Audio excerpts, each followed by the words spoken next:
चलो यार, अब बॉल खराब ही दो। पार्क अभी बिल्कुल खाली था, कोई यहाँ पे 10-12 बंदे होंगे। एकदम से सूरज निकला है पिछले 5 मिनट के अंदर अंदर, और देखते ही देखते पार्क ऑलमोस्ट जो है वो भर गया।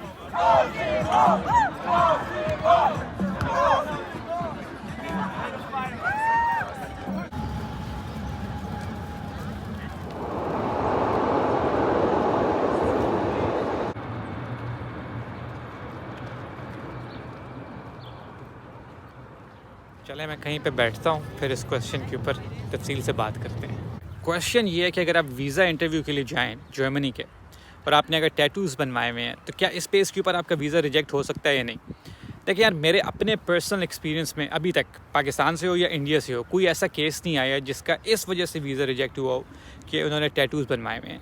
लेकिन इन जनरल मैं आप लोगों को ये बताऊं कि ये जो ऑफिसेज़ होते हैं एम्बेसीज़ के या कॉन्सुलेट्स के, यहाँ पे अक्सर जो है एम्प्लॉयज़ का ड्रेस कोड होता है, और उन्होंने फॉर्मल कपड़े पहने होते हैं, ड्रेस शर्ट्स या सूट्स पहन के वाए होते हैं। तो वो इसी किस्म के लोग एक्सपेक्ट कर रहे होते हैं जो कि इंटरव्यू देने आते हैं वीज़ा के लिए।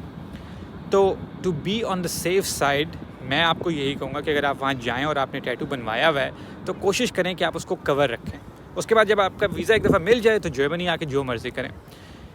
जर्मनी की मैं आपको बात बता दूँ, ये तो हो गई वीज़ा इंटरव्यू की बात।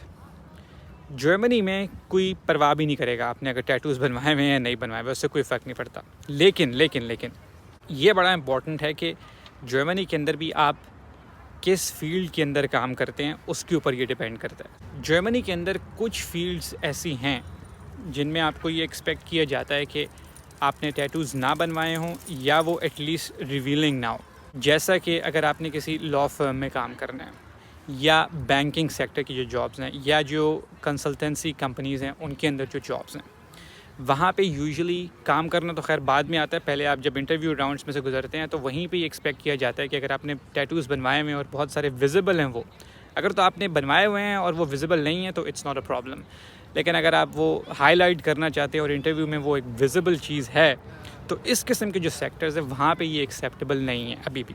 मैंने एक रिपोर्ट पढ़ी थी जिसके अंदर लिखा हुआ था कि RUB, ये जो हुआ यूनिवर्सिटी बोखुम की है, वहाँ की रिपोर्ट थी कि तकरीबन 6 मिलियन लोगों के जर्मनी में टैटूज़ हैं, और शायद ये 3-4 साल पुरानी रिपोर्ट थी। हर 5वां बंदा जर्मनी में जो है उसने टैटूज़ बनवाए हुए हैं।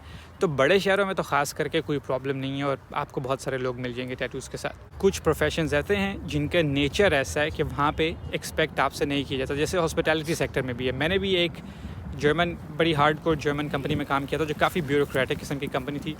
वहाँ पे प्रॉपर हमें डायरेक्टिव आया हुआ था कि किस किस्म का ड्रेस कोड आपका होना चाहिए, कि आपने या ड्रेस शर्ट पहनी हो, बिज़नेस कैजुअल में हो, इस दिन जो है वो प्रेफरेबल यही है कि आपने ब्लेज़र पहना हो या सूट पहना हो। मगर उसके अलावा मैंने कई टेक कंपनीज़ में भी काम किया, तो बर्लिन, म्यूनिक जैसे शहरों में जो टेक कंपनीज़ हैं वहाँ पे कोई एज सच ड्रेस कोड नहीं होता। वहाँ पे बहुत चिल सिस्टम होता है, और वहाँ पे आप लोगों को ऐसे एम्प्लॉयज़ ईज़िली मिल जाते हैं जिन्होंने टैटूज़ बनवाए होते हैं और वो विजिबल भी होते हैं। तो ये नेचर ऑफ़ जॉब के ऊपर डिपेंड करता है। स्पेशली अगर आप टेक इंडस्ट्रीज़ में काम करेंगे, तो ज़रूरी नहीं टेक फील्ड में ही जाएं, लेकिन मैं टेक स्टार्टअप्स की बात कर रहा हूँ। उसके अंदर आप टेक कंपनी के अंदर किसी भी फील्ड के अंदर काम कर सकते हैं, लॉ डिपार्टमेंट में, मार्केटिंग डिपार्टमेंट में, बिज़नेस डेवलपमेंट के डिपार्टमेंट में, प्रोडक्ट के डिपार्टमेंट में, किसी भी डिपार्टमेंट में। लेकिन टेक कंपनीज़ जो हैं वो ओपन हैं और वो एक्सेप्टिंग हैं इस बात के हवाले से कि आपने टैटूज़ बनवाए हुए हैं या नहीं। तो इस बात का कंक्लूजन ये निकलता है कि आप सेफ़ प्ले करें अभी जब आप इंटरव्यू देने जाएँ।